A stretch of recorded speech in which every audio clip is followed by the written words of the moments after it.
공항의 입국 심사대. 한 여성들 무리가 모자와 선글라스, 마스크를 벗고 자신의 얼굴을 심사원에게 보여주는데요. 상처투성이인 그들의 얼굴을 본 심사원은 너무 놀라서 급하게 사무실로 달려가 도움을 요청합니다. 과연 무슨 일이 있었던 걸까요? 저는 베이징에서 성형외과를 운영하는 왕아이칭이라고 합니다. 성형외과를 한 지는 꽤 되었지만 최근처럼 이렇게 바빴던 적이 없습니다. 지금은 중국도 성형수술 기술이 꽤 발달해 있어서 쌍꺼풀 수술이니 사각턱 수술은 거의 대중화되었다고 해도 과언이 아닙니다. 제 고객 중 23살 젊은 아가씨가 있는데 그녀는 매일 아침 일어나서 하는 것이 SNS 확인이었다고 해요. 왜냐면 쌍꺼풀 수술을 준비 중이라 자기와 가장 잘 맞는 병원을 찾기 위해서라고 했어요. 그녀는 중국에서 인기가 좋은 미용 성형 서비스 전문 앱인 걱메이에서 자신과 잘 맞을 것 같은 의사를 한참 찾아 제가 있는 베이징까지 왔어요. 그녀의 집은 광저우다 보니 왜 여기 베이징까지 왔냐고 물었더니 그녀는 도시의 성형외과는 널렸어요. 하지만 내 얼굴에 하는 수술인 만큼 꼭 잘하는 곳에서 받고 싶거든요라고 말하더라고요. 그만큼 젊은이들 사이에 성형은 대유행입니다. 제가 회계 업무를 맡기고 있는 회계법인 딜로이트에서 성형외과에 맞는 내용만 뽑아서 보고서를 줬는데 전 세계적으로 의료 미용 분야가 8% 성장한 데에 비해서 중국만 28%가 넘는다고 나왔어요. 성형시장에 있어서는 미국 다음으로 중국이 크다는 말이죠. 고백하자면 저도 성형을 받은 경험이 있습니다. 성형외과 의사가 무슨 성형이냐고 할지도 모르겠지만 더욱 놀라운 것은 저는 한국에서 성형을 받았다는 겁니다.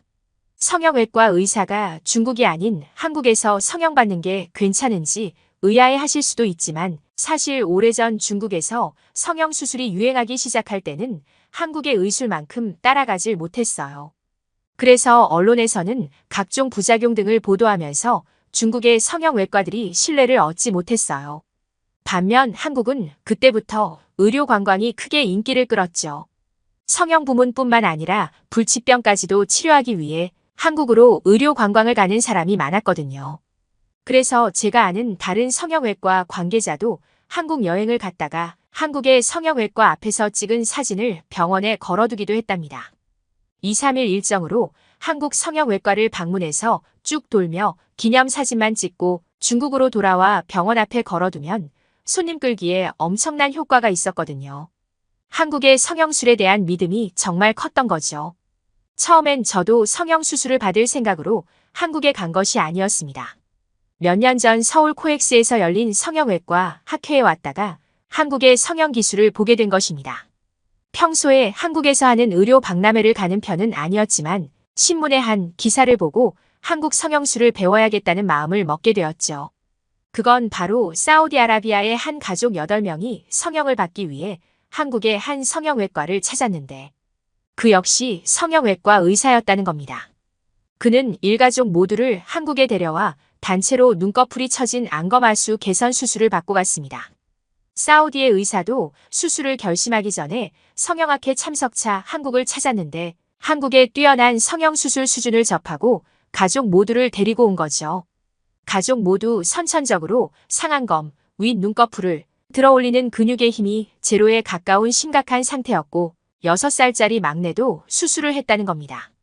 그는 나흘 동안 가족 8명이 병원에 머무르면서 성형수술비를 포함해 숙박비, 관광비 등으로 한국 돈으로 3,500만 원을 쓰고 돌아갔다고 했죠. 중국에서 3,500만 원은 정말 어마어마한 돈입니다. 한국의 성형수술 비용이 중국 내 대도시와 비교해선 2배 이상은 기본이고 중소도시에 비해서는 최고 9배가량 수술비가 비싸다 보니 고난이도 수술은 중국 내 일부 부유층만 성형을 위해 한국을 찾고 있는 경우도 있답니다. 그래서 그 신문을 보고 다음에 열리는 한국의 성형외과 학회에 다녀오기로 결심을 하고 의사 일행들과 준비를 했던 것이었죠. 당연히 비용이 너무 부담스러워 제가 현지에 가서 수술을 할 생각까진 전혀 없었습니다. 중국 국제의료학회를 통해 우리는 학회가 끝나고도 직접 수술에 참관할 수 있는 클리닉 투어를 신청해서 한국의 대형 성형외과를 돌며 수술을 참관하고 시설과 서비스 등을 견학했는데 같이 간 중국 의사들도 모두 한국의 체계적이고 높은 의료 수준에 정말 놀랐답니다. 기술 격차를 몸으로 느꼈고 고난이도 윤곽 수술을 원하는 환자가 있다면 사실 한국 병원으로 보내야 한다는 원장도 있었죠. 특히 같은 의사로서 시선을 가장 잡아끈 것은 한국 의사들의 빠르고 미세한 손놀림, 수술 전 검사부터 수술까지 이어지는 과정이 매끄럽게 연결되는 것이었습니다. 중국에서는 모든 부위 성형 수술을 의사 한 명이 하는데 한국은 수술 부위마다 전문으로 하는 의사가 달랐어요. 그래서 눈 전문, 코 전문, 윤곽 전문 의사 등이 모두 자신의 분야에만 수술을 집도했죠. 성형 수술의 결과가 좋을 수밖에 없는 구조였습니다. 거기다 한국의 병원 몇몇 곳에는 중국어가 가능한 한국인 병원 코디네이터가 있어 한국에 성형하러 온 중국인을 위한 서비스까지 이미 마련되어 있었죠. 한국의 위생적이고 높은 의료 기술을 보고 저는 사우디아라비아의 성형외과 의사가 왜 한국에 와서 성형 수술을 했는지 이해가 갔습니다. 그리고 성형 전후 사진을 보다 보니 이런 우수한 시설에서 저도 성형을 받아보고 싶다는 마음이 물씬 들었죠. 제가 방문했던 클리닉 중에 한 곳은 큰 대형 병원도 아니었습니다. 그러나 개원 의원으로는 드물게 해외 저명 피부과 저널에 연구 논문 10편이 넘게 수록되는 등 일개 작은 병원에서도 성형술 개발 등 국제적 기술을 인정받고 있었죠. 저는 한국의 의료 기술을 믿고 일정이 빡빡하기는 하지만 기왕 온 김에 기술이 뛰어난 한국에서 성형수술을 하는 것이 훨씬 이득이라고 생각했습니다. 그리고 시간을 내어 저를 포함한 다른 의사 6명과 함께 성형수술을 받았습니다. 저의 경우 눈 주변 주름 제거술과 입술 확대술 등을 받고 하루 동안 병원에 입원했습니다. 이후 촉박한 일정으로 몇 번의 드레싱을 거친 후 실밥과 거즈를 그대로 붙인 채 중국으로 돌아가야 했죠. 그런데 일이 터지고 만 것입니다. 상하이 홍차오 국제공항에 도착해서 입국 심사대에 출입국 심사원과 실랑이가 벌어진 것입니다. 우리가 타고 온 비행기는 서울 김포공항발 아시아나 비행기였는데 거기는 대부분 한국에서 온 중국 사람들이었습니다. 그래서 입국 절차가 쉬울 줄 알았는데 갑자기 출입국 심사원이 수술한 우리 6명을 부르더라고요. 학회를 통해서 갔기 때문에 우리의 신분은 확실했고 공항에서 걸린다는 건 있을 수 없는 일이다 보니 당황할 수밖에 없었습니다. 공안의 출입국 심사원 남자 둘은 우리 6을 보고 갑자기 멈추라고 했습니다. 왜냐하면 성형수술 때문에 모자와 선글라스를 착용하고 마스크도 썼거든요. 얼굴을 확인할 수 없었던 공안 심사원은 입국 과정에서 우리에게 모자와 선글라스를 모두 벗어달라고 했습니다. 저와 나머지 의사들은 창피하지만 시키는 대로 했습니다.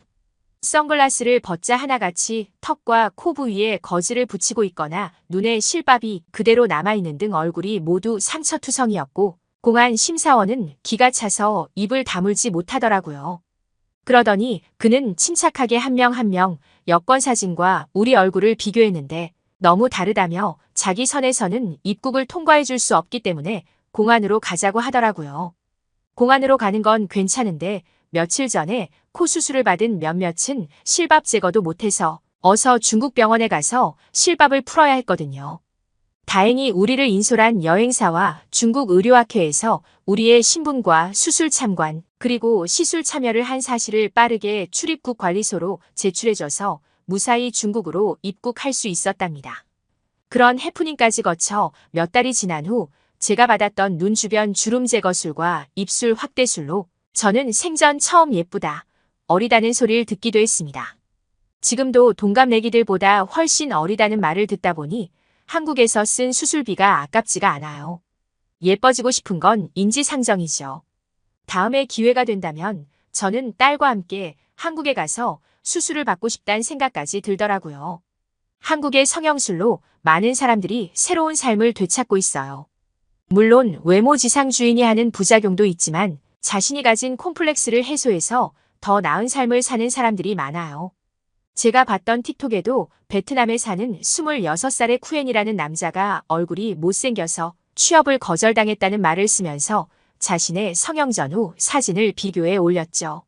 그는 면접관에게 그런 굴욕적인 말을 듣고 변하겠다고 결심하고 한국 아이돌 가수 얼굴로 성형 수술을 했답니다. 눈, 코, 치아, 입술 포함해서 총 9차례의 수술을 마치고 지금은 완벽한 한국 아이돌 얼굴로 제2의 인생을 살고 있다고 하더라고요. 이런 소식을 들을 때마다 성형외과 의사로서 제1의 자부심을 느낍니다. 그리고 운이 좋게 한국의 선진 의료 기술을 배울 수 있었고 직접 수술도 받아서 멋진 모습으로 살 수 있게 해준 한국에 너무 감사하고 여건이 된다면 꼭 딸과 함께 방문해서 인생 후반에도 고운 모습으로 살고 싶습니다. 한국에서 성형수술 후 입국 심사가 힘들다는 뉴스는 종종 들은 적이 있는데요. 다소 황당한 해프닝이긴 하지만 수술의 결과가 좋다는 뜻으로 해석되기도 합니다. 요즘 동남아에서는 한류 열풍으로 한국 가수나 배우 사진을 들고 성형외과를 찾는 경우가 많은 것으로 전해지는데요. 건강을 해치지 않는 선에서 그들의 더 나은 삶을 응원합니다. 감동 돋보기에서는 여러분의 사연을 기다리고 있습니다. 함께 공유하고 싶은 이야기가 있으면 공식 메일로 제보해주세요. 신중히 검토해서 영상으로 제작하도록 하겠습니다. 구독과 좋아요는 영상 제작에 큰 힘이 됩니다.